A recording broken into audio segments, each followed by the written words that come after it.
যারা দুমুঠো খেতে দেয় তাদের তো গুণ গাইতেই হবে।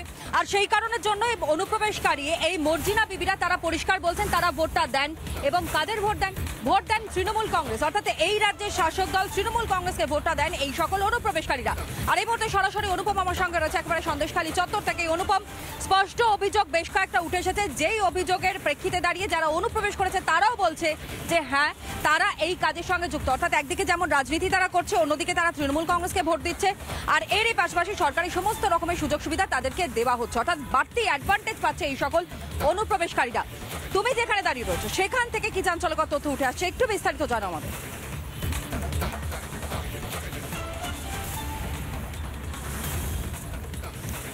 দেখো, যে অনুপ্রবেশ যে ভারতে হয়েছে সেটা নিয়ে কোনো সন্দেহ নেই। বাংলাদেশিরা তাদের একটা বড় অংশ জলপথে এই সন্দেশখালী ধামাখালি হয়ে কলকাতায় প্রবেশ করেছে।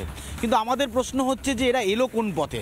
সেই পথটাই এই মুহূর্তে তোমাকে দেখাবো যে জলপথে কিভাবে তারা এসছেন। যোগেশগঞ্জ, গোবিন্দঘাটি, সর্দারপাড়া হয়ে সরাসরি নদীপথে ধামাখালি, সন্দেশখালী, এবং তারপর এখান থেকে কেউ বাস বা কেউ অন্যান্য যানবাহন নিয়ে একেবারে শহর কলকাতার বুক চিরে শহরে প্রবেশ করছে।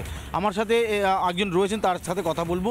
আপনি আমাকে একটা জিনিস বলুন, এই নদীটার নাম কলাগাছি, এটা রায়মঙ্গলে গিয়ে ঠেকছে। বাংলাদেশ যাওয়ার সহজ পথ কি? ওই রাস্তায় ওই পাশ দিয়ে সোজা একদম। কিভাবে যাচ্ছে? নৌকায় করে। আচ্ছা, নৌকা যে নৌকা আসছে, নদী পাড়ে আসছে, ওখান থেকে নৌকা ধরে পাড়ে আসছে। মানে বাংলাদেশ থেকে কালিন্দী নদী, হ্যাঁ ওটা পার করলো। হ্যাঁ, তারপরে সন্দেশখালী বা নেজাট, ধামাখালি, তুষখালী আরও বিভিন্ন জায়গাতে আসে। হ্যাঁ, কত সংখ্যক লোক এরকম বাংলাদেশ থেকে আসছে? আমি আন্দাজে কতটা বলবো বলো তো? আসছে, হ্যাঁ আসছে, এটা শিওর। এটা অনেক দিন ধরে আসলে বাংলাদেশ হচ্ছে কি করে? অনেক দিন ধরে। হ্যাঁ, ওটা অনেক আপনাদের এই অঞ্চলেই রয়েছে? আছে, কেউ আছে, অনেকেই আছে, কেউ না অনেকেই আছে বাংলাদেশে। সব নদী পথে এসে এখানে। হ্যাঁ, আজ এরা কাজকর্ম কি করছে? অটো চালাচ্ছে, টোটো চালাচ্ছে? টোটো বা রাজমিস্ত্রি কাজ করছে কলকাতায় গিয়ে। আচ্ছা, বিভিন্ন রকমের কাজকাম করছে। তা এরা ঘর ভাড়া পাচ্ছে কি করে এই অঞ্চলে? ঘর ভাড়া দিচ্ছে, বস্তি থাকছে। মানে নেতাদের হাত আছে? হ্যাঁ অবশ্যই, বস্তি থাকে তারা। মানে নেতারা না যদি না বলতো তাহলে তো থাকা যায় না। সে তো 100 বার। নেতার কথা বলতে কি বলতো, যে যার জায়গা ভাড়া নিচ্ছে, কেউ টাকা বেশি দিয়ে যে থাকার জায়গা চাচ্ছে, কাজকর্ম করছে, সেখানে থাকছে। বাংলাদেশ থেকে টাকা নিয়ে আসছে? বাংলাদেশ থেকে না, বাংলাদেশের টাকা তো এখানে চলবে না। মানে ভাঙিয়ে নিচ্ছে? ভাঙিয়ে নিচ্ছে, বাংলাদেশের বর্ডারে করছে, ভাঙিয়ে নিচ্ছে, না তো পাবে কোথায়? নিয়ে পুরো জলপথে ঢুকে যাচ্ছে। হ্যাঁ, এই ধামাখালি, সন্দেশখালী, তুষখালী, এই অঞ্চলে ভরে গেছে পুরো বাংলাদেশ। মোটামুটি আছে, কিছু আছে। তা এত কিছু হয়, পুলিশ জানে না? পুলিশ আর সবার কতটা করবে বলো তো? প্রশাসন তো ভালোই কাজ করছে অবশ্য সন্দেশখালী থানায়। আচ্ছা, আমাকে একটু দেখাও তো, যে আমরা তো এই মুহূর্তে রয়েছি যে কলাগাছি, তাই তো? আমাকে একটু তুমি দেখাও যে এই রায়মঙ্গলটা কোন দিকে? এই দিকটা রায়মঙ্গল। এদিকে আছে? এদিকে কোন দিকে? এই দিকটা রায়মঙ্গল, একদম সোজা চলে যাচ্ছে একদম। রায়মঙ্গল তো গেলাম, ওখানে কোনো চেকিং হয় না? হ্যাঁ, ওখানে ফরেস্টের বোট আছে, চেকিং করছে, স্প্রিং বোট আছে, বিএসএফ আছে, ওরা চেকিং করছে। এরা ঢুকছে কিভাবে? তার ফাঁক দিয়ে ঢুকছে, নদীতে একটা না, চারিদিক থেকে সাইড নদী আছে, মানে শাখা নদী ভেঙে ঢুকছে? শাখা নদী অনেকটা আছে, যেহেতু এই নদী পার হতে পারে না, এখানে বিএসএফ মানে গেলি দেখতে পাবেন আপনারা, বিএসএফ নৌকা স্প্রিং বোট নিয়ে। বাংলাদেশের খুলনার মতন আমাদের এখানে একটা খুলনা নদী আছে তো? হ্যাঁ হ্যাঁ, ওই খুলনা নদীটা ওপারে। মানে এটা ইন্ডিয়ার মধ্যে পড়ছে? হ্যাঁ হ্যাঁ, ওই এটা তো ওই শাখাটা মিশে যাচ্ছে। হ্যাঁ হ্যাঁ, শাখা। দেখো, আমি তোমাকে একটু ভেঙে বোঝাচ্ছি, মানে নদী, তার শাখা নদী কিভাবে বাংলাদেশ বর্ডার ছুটছে এবং কিভাবে তারা বাংলাদেশ থেকে এই পশ্চিমবঙ্গে আসছে। আমি কলাগাছিয়াতে দাঁড়িয়ে রয়েছি। কলাগাছিয়া থেকে দীপঙ্করকে বলবো যে শেষ যে বোটটা দেখা যাচ্ছে ওই বোটটা দেখাও। এই যে শেষ বোটটা তুমি দেখছো, এই বোটটা একদম সোজাসুজি রায়মঙ্গলে গিয়ে ঠেকছে। রায়মঙ্গল থেকে সেই নদী থেকে সরাসরি গোবিন্দঘাটি, সর্দারপাড়া হয়ে সেটা একেবারে বাংলাদেশ বর্ডার, এবং তারপর কালিন্দী নদী পার করলেই সরাসরি বাংলাদেশ।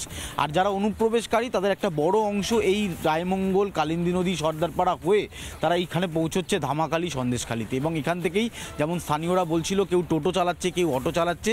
প্রথমে এলাকায় নিজেদের পরিচিতি বাড়াচ্ছে, তারপর এখানে ঘর ভাড়া নেওয়া এবং স্থানীয় নেতাদের মাথায় হাত সেক্ষেত্রেই তারা এখানে সহজভাবে থাকা শুরু করছে এবং কেউ কেউ এখান থেকে কলকাতায় প্রবেশ করছে। অর্থাৎ এই যে অনুপ্রবেশ ঘটছে সেটা একেবারে স্পষ্ট, কোথাও কোনো ফাঁক ফোকর রয়েছে কিনা সেটা হয়তো এই মুহূর্তে বলা সম্ভব নয়, তবে অনুপ্রবেশ যে ঘটছে এবং যেভাবে জলপথে অনুপ্রবেশ ঘটানো হয়েছে সেইটা কিন্তু যথেষ্ট চোখের আড়াল হয়ে অনেকেই প্রবেশ করছেন। ফলে এই পরিস্থিতির মধ্যে রয়েছে এই সন্দেশখালী, ধামাখালী, তুষখালীর মতন একটা বিস্তীর্ণ এলাকা, এটা একটা দ্বীপ। স্বাভাবিকভাবে এই দ্বীপের চারপাশে এই যে যারা বাংলাদেশি, আমি কিছুক্ষণ আগে একজনের সাথে কথা বলছিলাম, বলছি বাংলাদেশি পাড়া তৈরি হয়েছে। ফলে এই যে জায়গাটাতে খুব সহজে অ্যাক্সেস নেওয়া যাচ্ছে এবং এখান থেকে শহর কলকাতার বিভিন্ন প্রান্তে অ্যাক্সেস নিচ্ছেন এই বাংলাদেশিরা।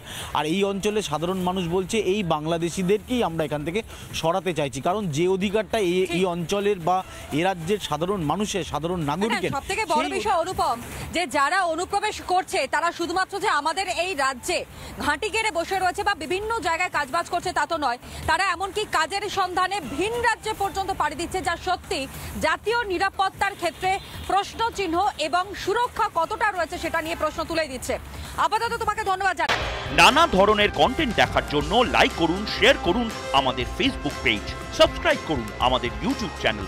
পাশাপাশি অন্যান্য ব্রেকিং নিউজের জন্য অবশ্যই চোখ রাখুন রিপাবলিক বাংলায়।